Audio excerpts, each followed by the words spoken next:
on ne les déshonore.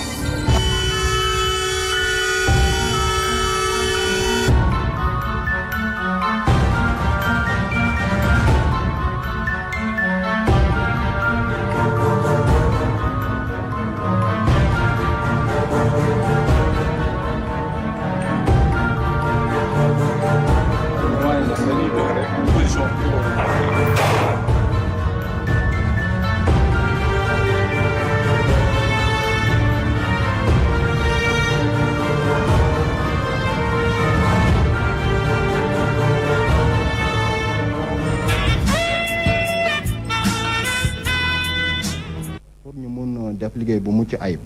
donc DEPAF dañuy collaborer ak ñoom bu baax surtout au nord fii nii Dakar tam dañuy collaborer ak DEPAF parce que DEPAF fii nii côté port ñu leen représenté mooy le commissariat spécial du port commissariat spécial du port d'ailleurs patrouille bu ñuy def ñoom mettre nañ à notre disposition koo xam ne heure bu ñu ko soxlaa mun nañ ko mu ànd ak ñun si patrouille parce que force de défense de sécurité yëpp ku nekk dafa am wàllam quand chacun ku nekk am na ay prérogatives am ay maintien de l'ordre xam nañ ne loolu gendarmerie la ak police mission bi ngeen di defi léegi nii tey si guddi bi ngeen di fekkee depuis le 25 heure bu ñu koy def dañuy jëlaale ñaari gendarme parce que pirogue yi boo leen jàppee si biti mun nga leen jàpp indi leen ñu confiner leen def lu war si ñoom équipe sanitaire ak yooyu mais bu nekkee boo leen naree jàpp mun na indi yeneen jafe-jafe ñuy daanu si géej ak yooyu bu boobaa ñun nu ñuy def xam nga lan la dañuy identifier pirogue bi xam turam xam immatriculation am parce que système bi ngeen di gis njëriñam bu gën am solo mooy dañuy am des informations yi nga xam ne AIS la ba pare am des informations radar parce que bateau yu ndaw yi surtout pirogue yi xam nga ñoom amuñu technologie bu leen di permettre ñuy am AIS comme bateau yu mag yi moo tax dañ leen di suivre fii nii boo gisee lii ngay gis nii même pirogue mun na ko détecter donc buñ toogee fii parce que tooguñ fii rek am na ñu nekk géej di patrouiller mais dañ si boole tamit ñu nekk fii di xoolaale fi nga xam ne suñ bateau yi jotuñ fa àgg day tax ñun ñu mun wax bateau bi demal fii kat am na lu xew fii et cetera et cetera donc fii nii ngeen nekk daal moom moo ñuy tax nu ñu koy waxee si tubaab moom mooy des moyens passifs parce que yaa ngi fii ba pare xam lu xew lépp sa géej si suñu amee nag information bu ñu war a vérifier ji dañu yónnee bateau foofu comme ça ñoom ñu dem foofu être présent waaw donc ki ngeen di gis nii tam comme ni ma leen ko présenté kii ñun fii nii li mu yor nii li mu ubbi nii li daf ñuy permettre ñu xam navire de pêche yi ngeen di gis ñu naan dañuy pêcher suñu géej gi ñun fii rek mun nañ contrôler xool ku nekk parce que lii nii ku am licence de pêche da nga war a am li lay permettre ñu lay gis fii c'est une obligation day tax ñun fii rek dinañ xam ndax yow licence bi nga am lu ñu wax fi nga war a pêcher yaa ngi fay pêcher parce que y a des zones yi nga xam ne c'est protégé comme les aires marines protégées ndax amul gaal bu fay dem di pêcher te dañ ko tere ba pare tam suñu bateau bi ñu demee géej ñoom dañuy contrôler ñëpp xool ñi am licence ñi amul licence ñiy pêcher fu ñu war a pêcher déet ñi nga xam ne ñu ngi utiliser matériel bi nga xam ne kenn autorisé wu ko parce que day yàq développement poisson yi donc CCO fii daal marine à travers le CCO on collabore avec toutes les administrations maritimes. waaw ñun suñu liggéey ci wàllu opération mooy ñu saytu jéem a aar suñu géeju Sénégal lépp lu nga xamante ne maanaam dafay jóge lu yàq wala ñi nga xamante ne dañu gàllankoor loi yu Sénégal ci suñu géej gi wala di saax-saaxee suñu alal ci géej gi marine nationale liggéeyam mooy ñu sécuriser loolu ñu protéger ko maanaam ñu aar loolu donc wàllu opération loolu la loolu nag bu ñu koy def dañu am nañu ay moyens ak jumtukaay yoo xamante ne dañu permettre ñu mën a xam li nga xamante ne dafa xew ci géej gi maanaam yu demee ni ki ay radar wala yu demee ni ki ay moyens de surveillance yoo xamante dinañu xam yan gaal ñooy nekk ci suñu géej gi ak gaal yooyu fan la ñuy jógee dégg nga ci wàllu woowu aussi am na liggéey mu ci def maanaam ci mbas mi ni mu demee nii jamono yi xam nga géej moom frontière la parce que nit ñi dañuy jógee ci yeneen dëkk jaar ci géej gi pour ñëw ci port yi muy portu Dakar wala muy portu Ziguinchor wala muy portu Kaolack léegi nag dafa am ay mesures yoo xamante ne maanaam nguur gi jël na ko bi feebar bi tàmbalee ba léegi dañu tëj frontières yi ni ñu tëjee aéroport bi noonu la ñu tëjee frontière u géej gi te frontière u géej gi bu ñu ko tëjee loolu mooy gaal yi nga xam dañuy ñëw yëpp muy gaal yu mag yeeg yu ndaw yi bu ñu ñëwee balaa ñuy dugg ci port bi muy portu Dakar wala muy portu Ziguinchor wala muy portu Kaolack balaa ñuy dugg dañoo war a ñëw ba fii ci waaxu Dakar gi ñu taxaw foofu am ay médecins yu dem saytu ndax ñooñu mën nañoo dugg wala mënuñoo dugg ndax ñooñu seen état sanitaire permettre na ko buñ saytoo ba am lu wóor ci la ñu leen di bàyyi ñu soog a dugg waaw léegi nag am na ñoo xam ne dañu bëgg a dégg nga maam sàcc maanaam dugg te du ñu jaar foofu donc ñun am nañu waaw prox ndool yi donc ñun am nañu ay moyens yoo xamante ne dañu permettre quand même ñu saytu ñooñu xool ndax gaal yi nga xamante ne ñooy ñëw yëpp est-ce que gaal yooyu jaar nañu ci contrôle boobu ñu war a jaar bu loolu weesoo am nañu aussi dégg nga maam ci suñu base yi ay bateau yoo xamante ne dañu génn di surveiller maanaam dañu génn di wër ci géej gi di surveiller di xool ñi nga xamante ne ñooy def naka ci noonu parce que boo xoolee jamono yi ñu nekk nii dafa am daanaka ay gaal yu bëri yoo xam ne dañu jógee ci yeneen dëkk di dem ci yeneen dëkk maanaam comme oto yi dañu leen tere ñu daw ci diggante région yeeg yooyu nit ñi dañuy utiliser ay gaal dégg nga pour tukki waaw malheureusement loolu day am dégg nga donc foofu aussi marine nationale daf ciy liggéey parce que dañ ci liggéey ñun ak ñi nga xamante ne ñoo yor wàll woowu ci suuf si maanaam suñu mbokk gendarme yi suñu mbokk policiers yi parce que ñoom ñoo nekk ci plage bi dégg nga kon ñun suñu wàll mooy kaw géej gi bu fekkente ne gis nañ gaal yooyu dégg nga dañ leen di arrêté jébbal leen gendarmerie wala jébbal leen police wala jébbal leen autorité sanitaire yi ñu saytu leen xool ndax dañ leen di quarantaine wala ñu leen quarantaine dégg nga donc surveillance la boo xamante ne ñu ngi koy def bu dégg bëccëg te mën naa la wax nag sax par exemple boo xoolee tey rek am na ñetti gaal yoo xamante ne sunu gars yi nekk Ndar Saint-Louis jàpp nañ leen tey parce que dañoo jóge woon Joalo di dem Saint-Louis donc ci lañ leen jàppee ñu chargé ay nit yu bëri fa lañ toll ci ñaar fukk daanaka gaal gu nekk donc bi ñu leen jàppee dañ leen a jébbal autorité sanitaire Saint-Louis dégg nga ak gendarme yeeg police yi fa nekk fële aussi ca Casamance jamono yi semaine bi ñu génn rek jàpp nañ ci ay gaal yoo xam ne dañu jógee Guinée Conakry lañ jógee dégg nga ñëwoon Sénégal bu ñu ñëwee ñu jàpp leen arrêté leen dégg nga daal leen di aussi jébbal autorités yi. ñu def waaw boobu bi ñu jàpp waa Guinée Bissau bi ñu jàppee tolloon woon nañ ci 26 personnes maanaam ñaar fukk juróom benn nit yoo xamante ne jàpp nañ leen ci gaal yi waaw donc loolu day wane rek ne dégg nga ñun suñu liggéey bi ñu def ci wàllu saytu suñu frontière maritime maanaam géej gi bunt yi nga xamante ne fu la ñu mën a jaare pour dugg ci réew mi ci wàllu géej gi wala yoon yi mën a jaare pour dugg ci réew mi ci wàllu dex yi maanaam fleuve Sénégal ci Ndar wala ci île wala ci île Casamance yi ñu ngi ci def lu ñu suñu kem kàttan waaye nag mënoo wax ne da ngay am ci maanaam point bu nekk nga am fa gaal wala nga am fa bateau buy surveiller loolu mënoo ko wax mais li ñu mën a wax daal mooy ñu ngi def suñu kem kàttan pour que dégg nga maam ñooñu nga xam ne dañu bëgg a jaar ci géej gi pour dugg ci réew mi contrairement donc ak interdiction yi nga xamante ne moom la ñu teg ci moom la nguur gi teg ñu ngi def suñu kem kàttan pour wàññi loolu. waaw xam nga message bi moom benn la rek message bi moom benn la defe naa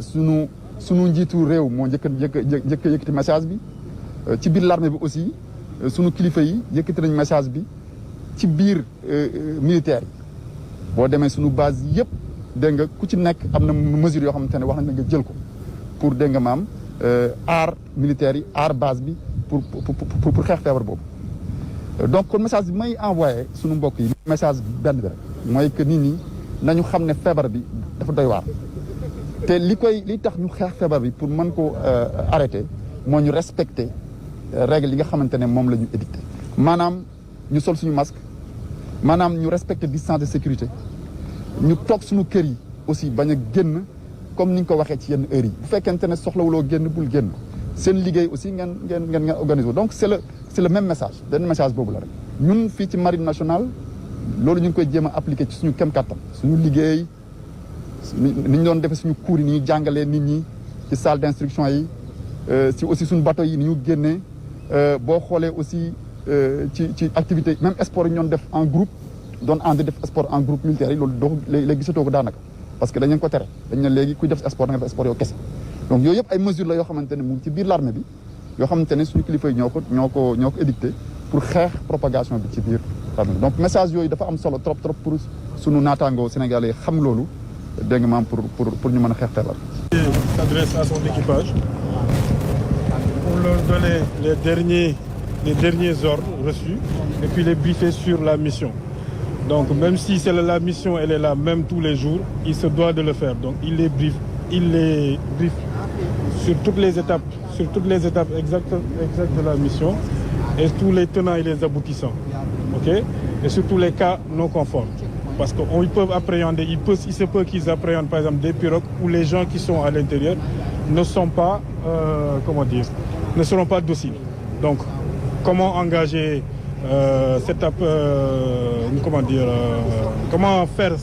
comment les appréhender? Et pour cela, comme on vous l'a expliqué au CCO, il y a des gendarmes qui sont dedans, qui aident dans ce sens. OK? Mais pour eux, comme nous sommes des forces de 3e catégorie, on n'est pas entraînés à faire du maintien de l'ordre.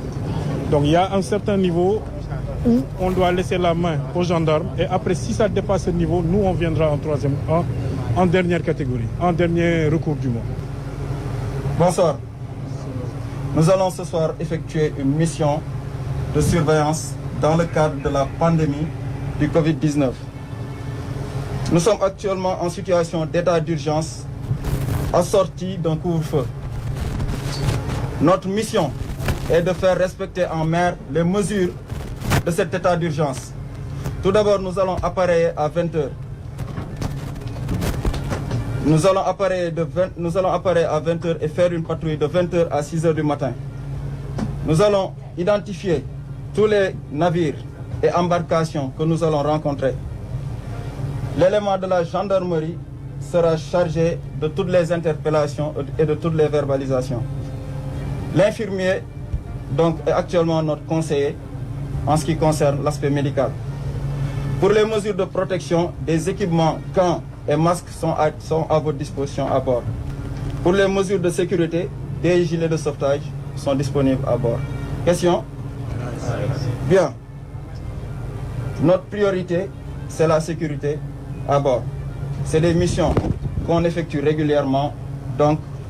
on y va. Avant de partir, nous allons parler de la météo. Bon, juste pour dire que ce qu'on peut relever d'intéressant sur l'avis météo, c'est un avis de phénomène dangereux qui parle de houle dangereuse de secteur nord-ouest pouvant atteindre ou dépasser les 2,50 m à 25 km des côtes. Donc ça ne nous concerne pas, c'est au-delà de la mer territoriale. Et donc à partir de ce soir à 23h jusqu'à demain, vendredi à 23h. Bon, sinon comme d'habitude, au niveau de la rade, même s'il y a du vent, on est protégé. Et surtout qu'on embarque des gens qui n'ont pas le pied marin, qui ne sont pas habitués aux sorties à mer. Je pense qu'il n'y a pas trop de soucis. On ne va pas dépasser les 12 nautiques. Donc vous serez à l'aise et bien protégés. Ensuite, au niveau de la rade même, on a beaucoup de navires qui mouillent d'habitude là-bas. Comme l'a dit le lieutenant, nous sommes chargés de contrôler donc tous ces navires. Et aussi les pirogues qui ne respecteraient pas le couvre-feu. On a parmi nous les gendarmes qui seront chargés donc de la verbalisation de ces navires si on les rencontre en mer. Et je nous souhaite bon vent. J'espère que ça va être intéressant. salaamaaleykum mbokk yi yéen ñuy seetaan ci émission jàmbaar yi tey nag ñu ngi fi ak waa marine nationale depuis ba événement yi amee ba léegi gis ngeen couvre-feu bu nekk façon bu nekk jox naa leen ko mais yaakaar naa nag bii moo si desoon wala ànd ak waa marine nationale dugg si biir géej gi fas yéene def couvre-feu si bateau yi nga xamante ne wala gaal yi nga xamante ne dañuy def nak su dul noonu si biir géej gi ñu ngi nii nag di départ 20h mi ngi waaj a jot ñu commencé couvre-feu bi ba 6h du matin lépp loo xamante ne xew na si biir géej gi dinañ leen ko wan kon ni ma leen doon wanee nit ñi ñi bañee tëddi ak oto yi nga xamante ne amuñu autorisation tegu si kaw tali bi di dox ñu fexe ba ñoom ñëpp comprendre li taxoon ñu leen koy tere ba léegi ñu ngi koy respecté bii paa nag gaal gi la bateau yi la ak waa marine nationale ak waa gendarmerie nationale ak waa police nationale maa ak ñoom si biir géej gi wan leen lépp li nga xamante ne xew nañ du ma def nag lu ànd ak gens bi nga xamante ne lébu la te xamul ndox parce que ne nag ànd ak moom si biir ndox bi wan leen lépp nan dem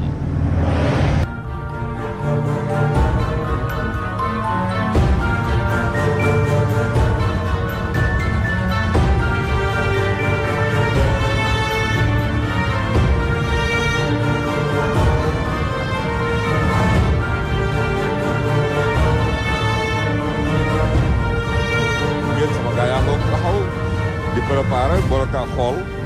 daanaka sax tour de contrôle dina vérifier lépp li nga xamante ne mi ngi ci biir géej gi ci seen côté ordinateur yi ak seen radar yëpp dina ko def mais du tee ñoom ñëpp ku si nekk yaa ngi taxaw jël position boo xamante ne boo gisee nag su dul noonu di nga mën a préparer ñoom yaakaar naa ñii ñoom ndox rek lañ xam mel ni Jean Pouy moom beneen côté bi la gën a xamee. waaw gis ngeen ñu ngi fii nii ci cabine bi nga xamante ne fii la commandant de bord bi nekk di doxal li nga xamante ne moom mooy bateau bi ñuy defee patrouille bi tey nag couvre-feu bi yaakaar naa ne comme ni ma leen ko waxee sànq rek tout le temps ma jox leen gendarmerie police ñu nekk ci kaw tali bi ak ci biir quartier yeeg yëpp tey ñu ngi ci biir géej gi fas yéene leen wan lépp li nga xamante ne xew na ci biir géej gi ñuy jaarale yoon ak ñu lu jaarale yoon yëpp tey di ngeen ko am fii.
gisee benn bateau boo xamante ne bateau de pêche la dañuy jël seen lumière bi teg ko ci plaque bi pour xool numéro bi xool bu ñu xoolee à part seen ordinateur dañu xam ndax kii am na licence wala amul licence lii yëpp si patrouille bi si couvre-feu bi nga xamante ne ñu ngi koy def fii si biir géej gi la.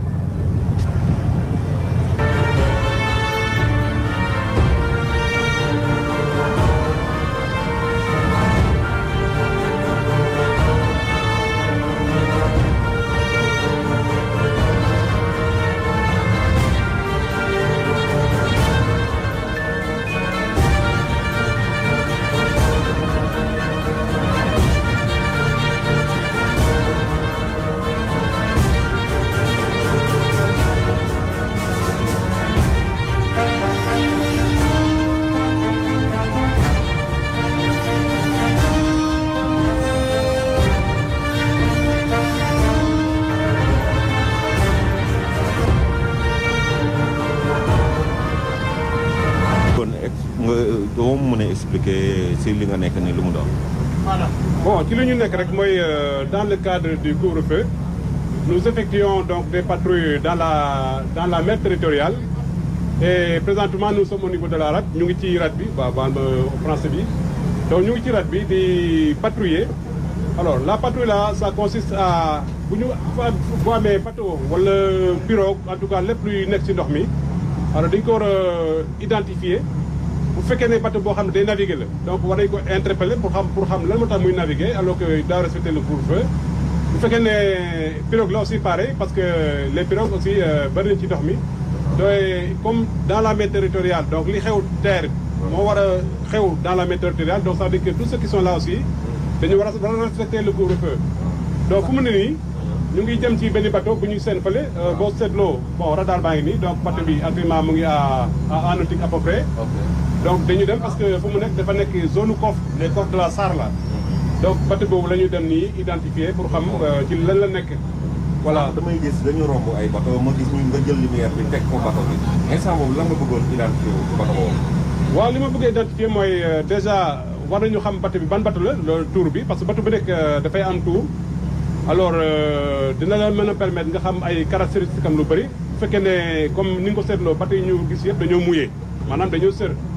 voilà donc moo tax bu ñu rombee bateau dañoo ko war a jege waa pour identifier ko bu xam exactement lan mooy situation bon bu jaree ñu wàccee suñu embarcation bi envoyé équipe de visite dina dem bu ci bateau bi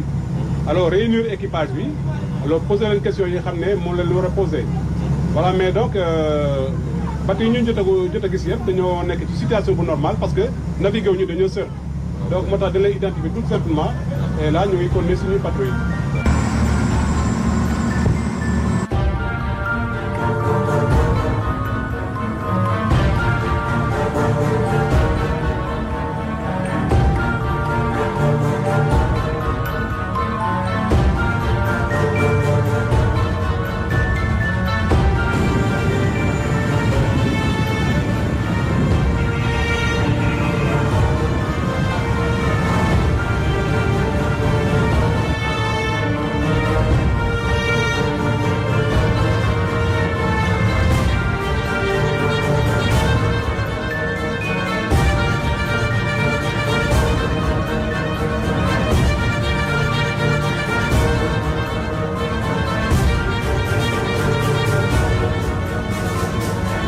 la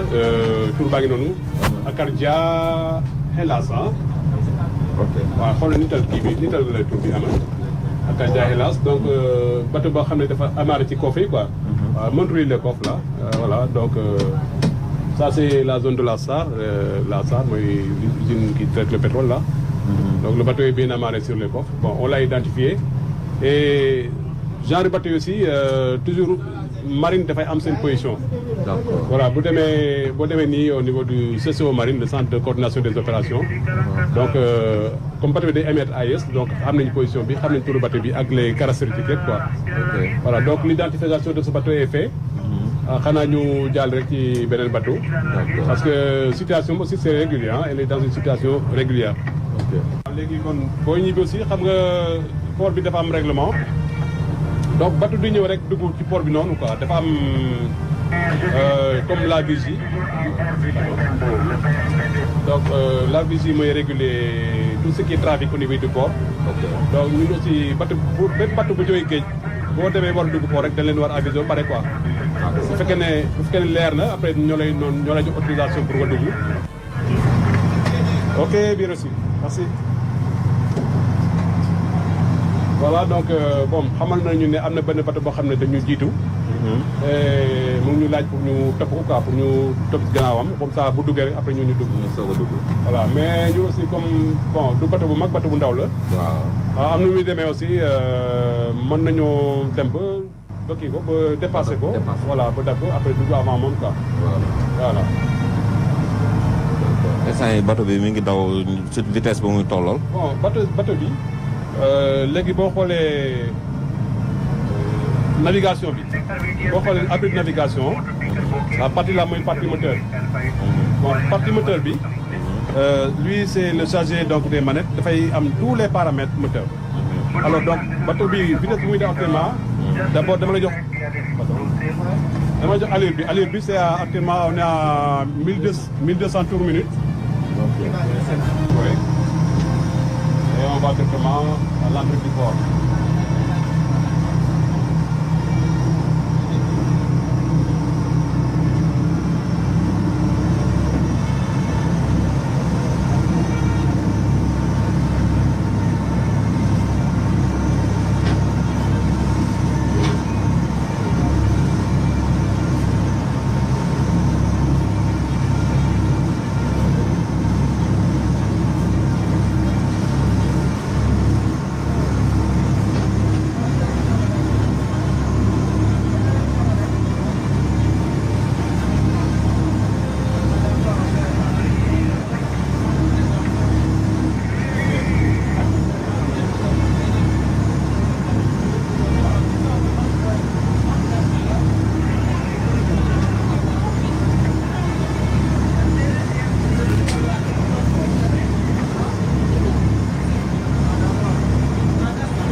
Mike Delta Juliette.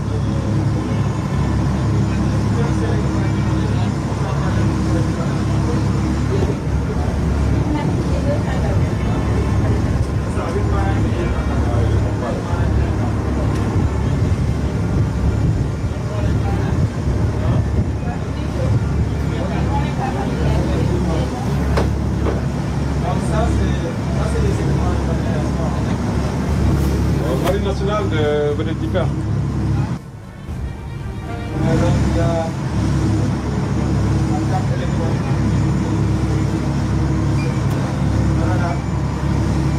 Marine nationale de Hyper. Oui, donc le diffère a donné de l'entrée des passes et je demande une équipe de quai dans 15 minutes au quai de Nord.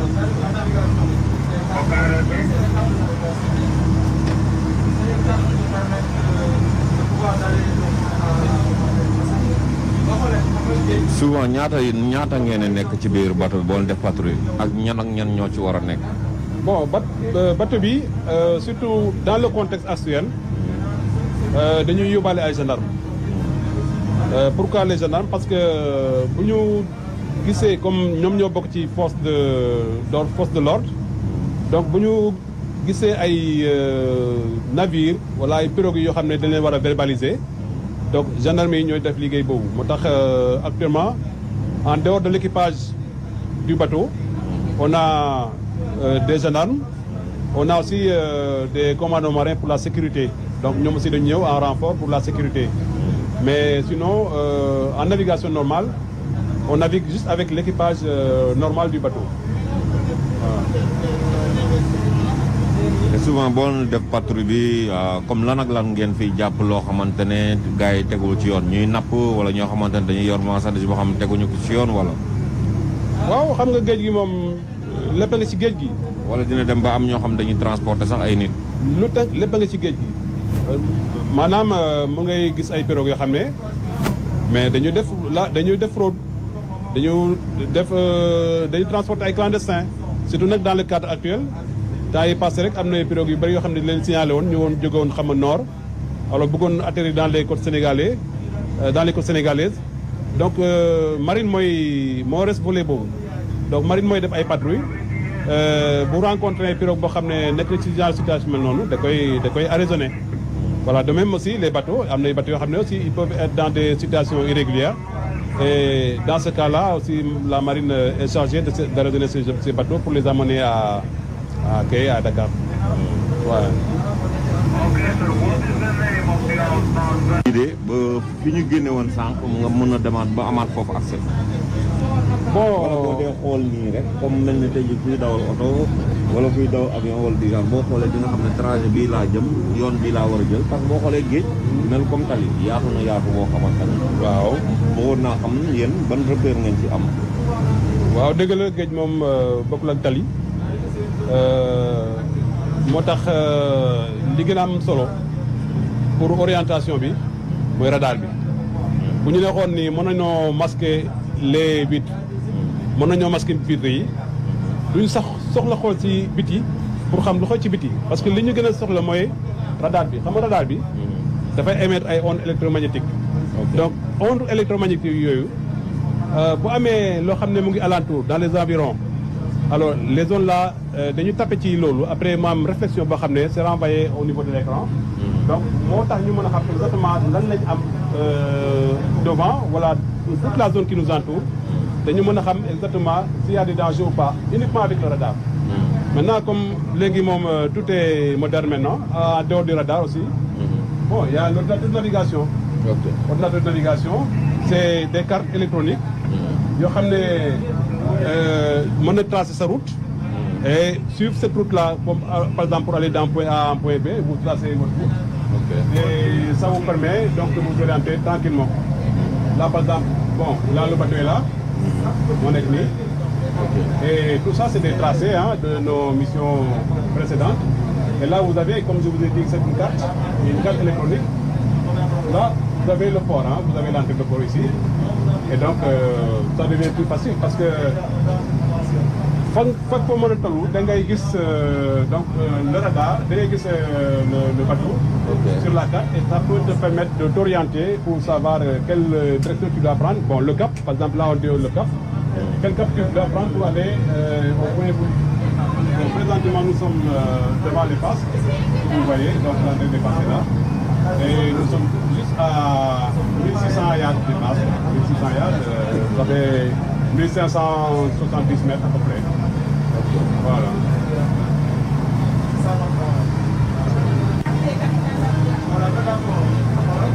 et puis mën naa am par exemple compteur bi nii lan ak lan lañ fi am.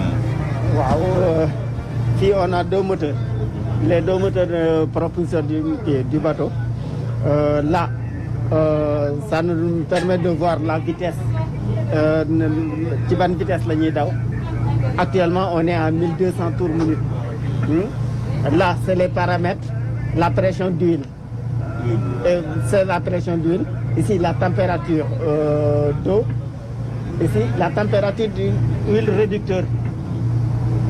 Ça c'est la pression d'huile réducteur. Pareil pour l'autre kii. Comme on a 2 moteurs. mais instant ñaari moteur yëpp ñooy tàkk fu mu toll nii. ñaari moteur yëpp ñooy tàkkandoo. ñoom ñëpp ñooy tàkk. ñooy dem à même allure tamit waaw. léegi à part de fii. tey jii bu bato bi di daw wala bu ñuy départ. yow fii lan nga fi mën a def loo xamante ne day correspondre ci côté liggéey bi. ci côté liggéey bi d'abord avant de commencer on va à la machine ñu def les préparations def les contrôles qu'il faut après nous avoir tout fait nga door a ñëw fii nga dina taal moteur yi après boo taalee tamit ci vérifie les paramètres si nekkee li ngay gis ni yëpp c'est des kii c'est des kii de contrôle des paramètres de contrôle lépp lu ci am défaut da lay signaler fii nii nga xam ne tu as un tel problème et tu vas aller remédier.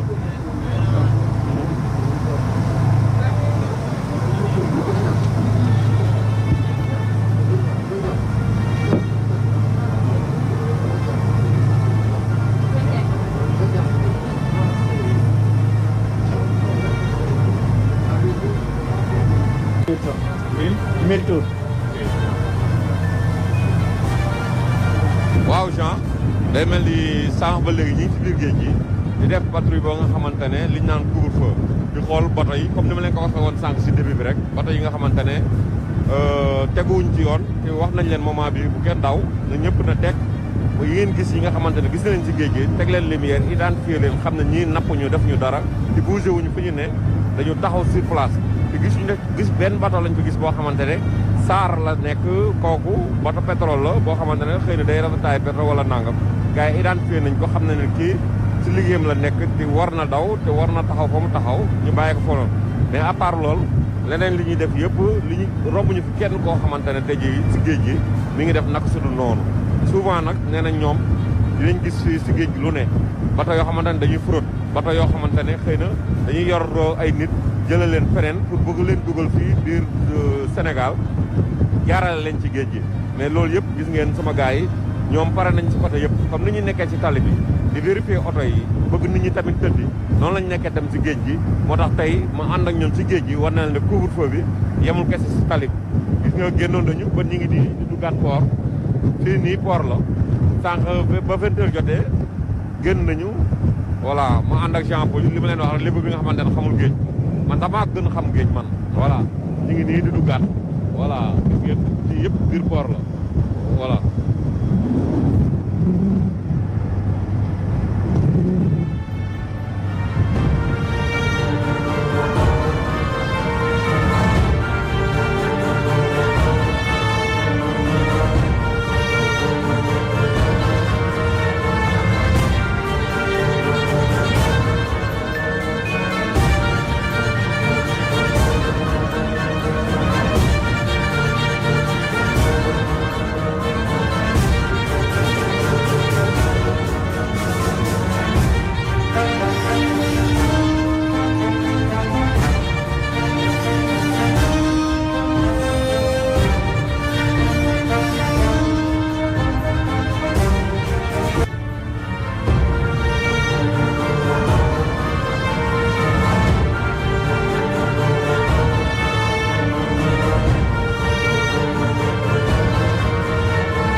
ci géej gi dem nañ ba ñëw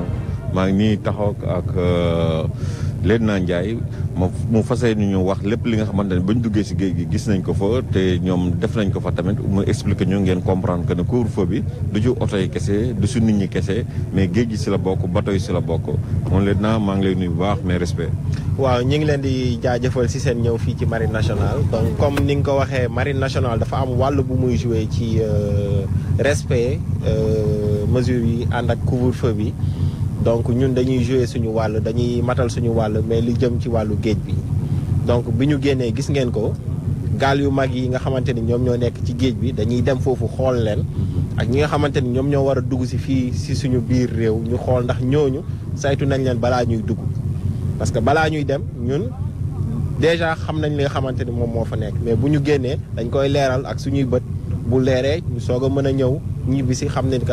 lépp kat jaar na ci yoon que gaal boo xamante ni war na dugg Sénégal ñun saytu nañ ko balaa muy dugg Sénégal ba pare. loolu benn wàll bi la beneen wàll bi mooy tere nañ bépp dem ak dikk ci diggante dëkk yi nekk biir Sénégal donc loolu aussi ñun dañ koy saytu bu baax pour xool ni que amul kat ñoo xamante ni dañ leen a tere ñuy jël ay gaal yoo xamante ni dëppawul ak yoon ñuy jaar ci géej bi. di ñëw Dakar wala di jëm foo xamante ni yeneen dëkk la loolu aussi dañ ciy veiller bu baax pour bañ mu am donc ci gàttal loolu moo waraloon tey suñu génn ak bateau bi ngeen di gis nii mu doon loo xamante ni lu am solo la ci couvre-feu bi et pour wax nit ñi rek ni que comme ni nga ko waxee léegi du ci suuf si rek mais ci géej bi ak bépp wàllu boo xamante ni takk der yi war nañ fa mën a nekk pour mën a respecter loo nit ñi couvre-feu bi jërëjëf. jërëjëf mon lieutenant duñ def nag li di jaajëfal ñi nga xamante ne ñoom ñooy marine nationale di leen sant bu baax di leen gërëm ci liggéey bu rafet bi nga xamante ne ñu ngi koy def comme ni ko police di defee gendarmerie di ko defee ñu ngi ci ànd ak ñoom duñ si taay chaque jour ak émission jàmbaar yi lii nag laa leen indiloon si émission jàmbaar yi comme ni mu leen koy waxee chaque jour di leen jox di daje si beneen émission ci beneen corps xam naa fii dinaa fa gën a dellu si gën a yaatal liggéey bi ngeen gën a xam marine nationale lan mooy seen liggéey maa ngi leen di remercier bu baax